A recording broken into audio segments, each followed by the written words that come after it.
के नए वीडियो में आपका स्वागत है। और बात करूंगा आज ऑपरेटर, ऑपरेंड्स, असाइनमेंट और आइडेंटिफायर और कमेंट्स पर। ये छोटे छोटे टॉपिक्स बना करके बहुत ही बड़ा टॉपिक बना दिया जाता है, और इस टॉपिक को इतना बड़ा बना दिया जाता है ताकि ये कुछ भी नहीं है। ये सब देखने के लिए इतने बड़े बड़े और खतरनाक से नाम बताए जाते हैं, लेकिन ऐसा कुछ भी नहीं है। बहुत ही आसान है और बहुत ही आसान भाषा में मैं समझाऊंगा। किताब में भी ये बहुत ही टफ तरीके से लिखा रहता है, लेकिन ये कोई बहुत बड़ी चीज नहीं है। आज इस चैनल के माध्यम से आपको पता चलेगा रियल लाइफ एग्जांपल के साथ कि ये सब सिर्फ देखने में बड़े नाम है और कुछ है नहीं। ठीक है, तो चलिए रियल लाइफ एग्जांपल आपसे बात करता हूँ। तो अगर मैंने एक और वीडियो में ये चीज बताया है, लेकिन यहाँ भी बता रहा हूँ। ऑपरेटर का मतलब वो होता है जो ये इसको ध्यान देंगे, 2+3=5। ऑपरेटर उसको बोलते हैं जो ये सिंबल्स रहते हैं मैथ में, जो ये सिंबल रहता है इसको हम लोग ऑपरेटर बोलते हैं। क्या है ये ऑपरेटर है। यहाँ पे ये ऑपरेटर बनकर आता है। ठीक है, और ये जो 2 और 3 है ये क्या है? ऑपरेंड्स है।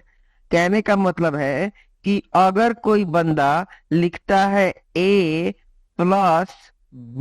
इसका मतलब कि ये जो A है ये ऑपरेटर है, और ऑपरेंड्स इसको और इसको बोलते हैं। ठीक है, बस इतना ही होता है, इससे ज्यादा कुछ नहीं है। ऑपरेटर वो है जो ये सिंबल होता है, जोड़ घटाव गुना भागा जितना होता है, इक्वल टू, ग्रेटर देन, जितना होता है सिंबल वाला, जो कोई ऑपरेशन परफॉर्म करता है या फिर छोटा बड़ा दिखाता है। जैसे ये छोटा बड़ा है, ए स्मॉलर देन बी, इसका मतलब क्या हुआ? ए छोटा है बी से, तो ये सिंबल दिखाता है। तो इस तरह का जो सिंबल होता है, ये बीच वाला जो सिंबल है, ये स्मॉलर देन का, इसी को हम लोग ऑपरेटर बोलते हैं।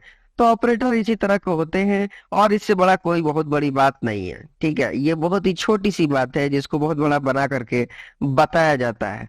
ठीक है, उसके बाद ये ऑपरेटर हो गया सिंबल, और ये क्या हो गया? ऑपरेंड हो गए। 2, 3, 5 क्या हो गए? ऑपरेंड्स हो गए। इसके अलावा कुछ नहीं होता है। असाइनमेंट क्या होता है? कुछ नहीं। असाइनमेंट कुछ नहीं होता है। A=B+C। असाइनमेंट का मतलब होता है बी और सी को जोड़ करके, बी और सी को जोड़ करके ए में डालना। अरे ए क्या रख रहा है? बी और सी के जोड़ को रख रहा है। A=B+C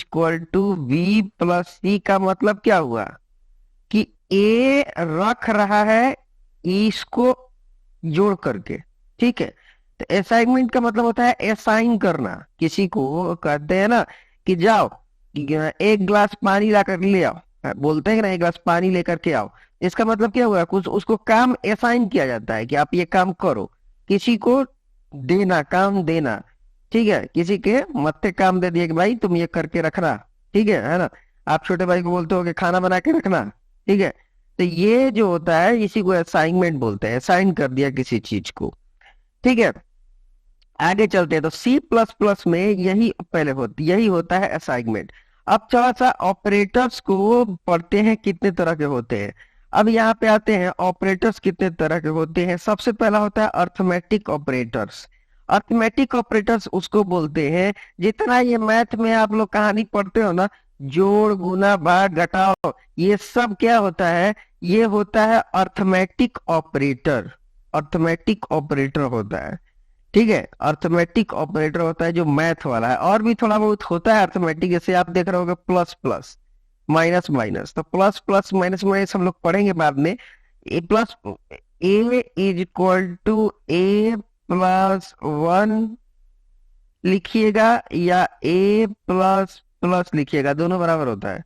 A++ लिख लो या A=A+1 लिख लो, ये दोनों बराबर होता है C++ में। ठीक है, तो अभी हम लोग C++ के थ्योरी पर काम कर रहे हैं, प्रैक्टिकल पे आएंगे तो मैं वो भी बताऊंगा। तो अभी क्या है कि ये जितने मैथमेटिक्स के क्वेश्चन होते हैं, जोड़ गुना घटाओ भाग है, modulus plus plus minus minus इसमें एक्स्ट्रा है, तो ये सब को बोलते हैं अर्थमेटिक ऑपरेटर्स। ठीक है, इनका काम यहाँ पे लिखा हुआ है, जो जोड़ता है, घटाता है, जो क्या करता है, ये सब कुछ लिखा हुआ है। बाकी ये सब आप लोग जानते हो, ये बहुत बड़ी चीज नहीं है। साथ में एक एग्जाम्पल लिखा हुआ है। तो आप लोग को पता है कि ये प्लस का साइन क्या करता है, माइनस का साइन क्या करता है। इससे बड़ा, इससे ज्यादा कुछ नहीं है। आगे चलते हैं। Assignment operator. असाइनमेंट का ऑपरेटर क्या होता है? असाइनमेंट का मतलब क्या होता है? असाइन करना, किसी चीज को असाइन करना। यानी कि ए के अंदर हम 5 डाल दिए। यहाँ पे देखिए, ए के अंदर क्या डाल दिया? 5 डाल दिया। इसका मतलब क्या होता है कि ए की वैल्यू 5 हो गई। अगर ए इज इक्वल टू 7 कर दिया तो इसका मतलब ए की वैल्यू 7 हो गई। तो इसी को हम लोग असाइनमेंट ऑपरेटर होते हैं, बोलते हैं। अब इसमें बहुत सारी वेराइटी है, जो हम लोग जैसे जैसे काम करेंगे वैसे वैसे आपको प्रोग्राम करते समय सिखाऊंगा।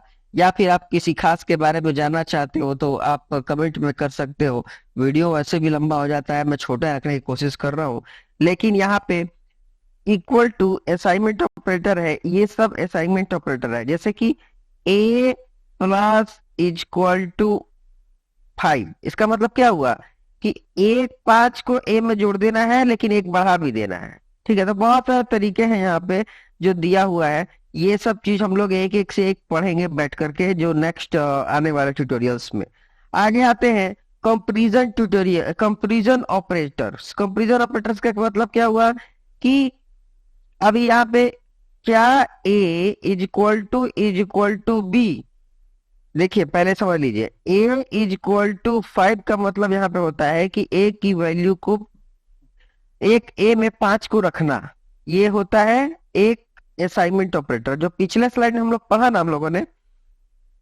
ये जो दिख रहा है आपको, यहाँ पे जो दिख रहा है, ये असाइनमेंट ऑपरेटर है। इसका कहना होता है ए इज इक्वल टू 5, मतलब ए की वैल्यू, ए जो है 5 को रखने जा रहा है। लेकिन अगर हम लोग इसकी बात करें, चेक करने की बात करें कि क्या ए इज इक्वल टू 5 है, चेक कर रहे हैं। क्या नॉट इक्वल टू 5 है, कहने का मतलब है ये नॉट इक्वल टू है। यहाँ पे चेक कर रहे हैं कि क्या नॉट इक्वल टू बी है, क्या ए की वैल्यू बी के बराबर नहीं है। कंपैरिजन ऑपरेटर का मतलब होता है दो वैल्यू को चेक करना। सिंपल सी बात है। दो वैल्यू को चेक करने की बात जब आएगी तो हम लोग कंपैरिजन ऑपरेटर्स को लगाएंगे। क्या ए इज इक्वल टू बी है, ये चेक कर रहे हैं। क्या क्या ए नॉट इक्वल टू बी है, क्या ए बी के बराबर नहीं है। क्या ए बी से बड़ा है, क्या ए सी बी से छोटा है। इस तरीके से कंपैरिजन हम लोग करते हैं, इसी को हम लोग बोलते हैं कंपैरिजन ऑपरेटर। एक एक करके नेक्स्ट ट्यूटोरियल में हम लोग प्रैक्टिकल देखेंगे। अभी ये थ्योरी पढ़ लीजिए, बहुत ही आसान भाषा में बता रहा हूँ। ये मैथमेटिक्स में भी होता है, आप लोग ने पढ़ा होगा। टू टू और 3 और 4th क्लास में भी ये पढ़ाया जाता है, ये आपने पढ़ा होगा। आगे चलते हैं। आगे चलते हैं और पता करते हैं कि लॉजिकल ऑपरेटर क्या होते हैं। लॉजिकल ऑपरेटर क्या होते हैं, क्या है कि ये लॉजिक बताते हैं। यहाँ पे देखिए एग्जाम्पल, अगर हम लोगों को दो देखिए, यहाँ पे दो चीज यूज हुआ है। यहाँ पे हम लोग कंपैरिजन कर रहे हैं, और यहाँ पे भी कंपैरिजन कर रहे हैं, और यहाँ पे लॉजिक लगा रहे हैं। ये एंड ऑपरेटर, इसको बोलते हैं और ऑपरेटर, इसी को बोलते हैं लॉजिकल नॉट। ठीक है, तो मैं एक तो समझा देता हूं आपको। x इज इक्वल टू, यहाँ पे जो लिखा हुआ है ना, x इज स्मॉलर देन 5 और x इज स्मॉलर देन 10, तो कभी चेक करना होगा दोनों वैल्यू को। जैसे आप किसी से कहोगे ना कि फिल्म देखने जाना है आपको, तो आपने बोला कि भाई शाहरुख खान की फिल्म देखना जाना है और साथ में टिकट का प्राइस 50 रुपए होना चाहिए, तो दो कंडीशन हो गए यहाँ पे। तो जब हमको दो कंडीशन एक साथ चेक करने की जरूरत पड़ती है, तब हम लोग लगाते हैं। जैसे हमने चेक कर दिया, अभी आप फिर से समझो, एक स्टेप में बैक जाना चाहता हूँ। यहाँ पे तो आपने सीख लिया कि क्या एक्स बी से, पिछले स्लाइड में बताया एक्स बी से छोटा है। लेकिन अगर कोई कहता है कि क्या एक्स जो है वाई से छोटा है, एंड एक्स जो है सी से भी छोटा है, अगर इस तरीके से बात कही जाए, कहने का मतलब कि एक से ज्यादा जब लॉजिक लगाने की बात कही जाए, तो हमको दो लॉजिक को इस ऑपरेटर के जरिए, एंड ऑपरेटर या और ऑपरेटर या लॉजिकल नॉट ऑपरेटर के द्वारा जोड़ना पड़ता है, जब दो कंडीशन चेक हो रही है। दो कंडीशन, तो यही होता है लॉजिकल ऑपरेटर। आइडेंटिफायर क्या होते हैं? अब देखिए ये बहुत ही बड़ा टर्म है वैसे तो, लेकिन मैं शॉर्ट में बता देता हूँ, इन सबको हम लोग पढ़ेंगे आगे चल करके, ठीक है। लेकिन मैं अभी डिफिनीशन बता देता हूँ। C plus plus identifier he use to refer the name of the variable function array identifier type created by programmer that are basically required any language every, ठीक है। तो हम लोग क्या करते हैं, सी या सी प्लस प्लस में या फिर जावा में या किसी प्रोग्रामिंग लैंग्वेज में कांस्टेंट क्रिएट करते हैं, वेरिएबल क्रिएट करते हैं। आपको मैं पिछले वीडियो में वेरिएबल बता चुका हूं। वेरिएबल जिसकी वैल्यू बदल सके, एक की वैल्यू बी हो सकती है, एक की वैल्यू 5 हो सकती है, एक की वैल्यू 6 हो सकती है, एक की वैल्यू 7 हो सकती है। जिसका वैल्यू बदलते रहता है उसको हम लोग क्या होते हैं, वेरिएबल बोलते हैं। कांस्टेंट जिसका वैल्यू नहीं बदलता है। खैर, इन लोग के बारे में हम लोग आगे पढ़ेंगे। लेकिन जो आइडेंटिफायर का मतलब, जब हम कोई कांस्टेंट बनाते हैं, वेरिएबल बनाते हैं, फंक्शन बनाते हैं, लेबल्स बनाते हैं, तो इसको हम लोग क्या बोलते हैं, इसको हम लोग आइडेंटिफायर्स बोलते हैं। सबके कॉम्बिनेशन को, मतलब उनका एक नाम दे दिया गया कि भाई ये लोग आइडेंटिफायर है, बाकी कुछ नहीं है। अब कमेंट की बारी आती है। कमेंट में समझा देता हूँ कमेंट क्या होता है। सी प्लस प्लस में जब कमेंट किसको बोलते हैं, कमेंट का मतलब ये है कि मान लो कि आपने 4 लाइन का कोड लिखा और समझने के लिए, मतलब अपने समझने के लिए अगर आप कुछ 2 लाइन लिखना चाहते हो, नोट जैसे हम लोग नोट लिखते हैं ना, तो अगर आप डायरेक्टली लिखोगे नोट जा करके अपने प्रोग्राम में, तो वो क्या करेगा, एरर खाएगा। लेकिन अगर आपको लिखना है कुछ नोट ताकि आप बाद में उस चीज को समझ सको, आप लिखते हो ना कि हाँ भाई ये चीज है, इसको आप बाद में समझना चाहते हो, ठीक है। कॉपी किताब जब पढ़ते हो तो आप छोटा सा साइड में लिख देते हो कि बाद में पढ़ना चाहते हो। लेकिन अगर सी और सी प्लस प्लस में आप डायरेक्टली लिख दोगे कंप्यूटर पे कि आप बाद में इसको देखना चाहते हो, समझना चाहते हो, जब कुछ दिन के बाद आप भूल जाओगे, तो आप डायरेक्टली नहीं लिख सकते हो। डायरेक्टली लिखोगे तो वो एरर आ जाएगा, ठीक है, प्रॉब्लम आ जाएगी। तो हम लोग को कमेंट बनाना पड़ता है, जो हम लोग नेक्स्ट ट्यूटोरियल में बनाएंगे। अगर डबल एक लाइन को कमेंट बनाना है तो डबल स्लैश से बनाते हैं, और मल्टीपल लाइन को कमेंट बनाना है तो स्टार्टिंग में ये लिखते हैं और एंडिंग में स्टार और स्लैश लिखते हैं, ताकि कोड को समझ में आ सके, आसानी से समझने के लिए हम लोग कमेंट लाइन लिख सके। तो यही था हमारा ट्यूटोरियल, और इसका नेक्स्ट ट्यूटोरियल तो देखना बिल्कुल ही मत भूलिएगा, क्योंकि नेक्स्ट ट्यूटोरियल पूरा इसका प्रैक्टिकल होने जा रहा है इसी ट्यूटोरियल का। तो वीडियो में बने रहिए और लाइक शेयर कर दीजिए, लोगों को ये बताइए कि कितना रियल लाइफ में एग्जांपल के साथ बनाता हूँ, बताता हूँ आपको, और खुद मैं आपको मेहनत करके समझाता हूँ ताकि आपको समझ में आ सके। तो चैनल को सब्सक्राइब कर लीजिए। Thank you.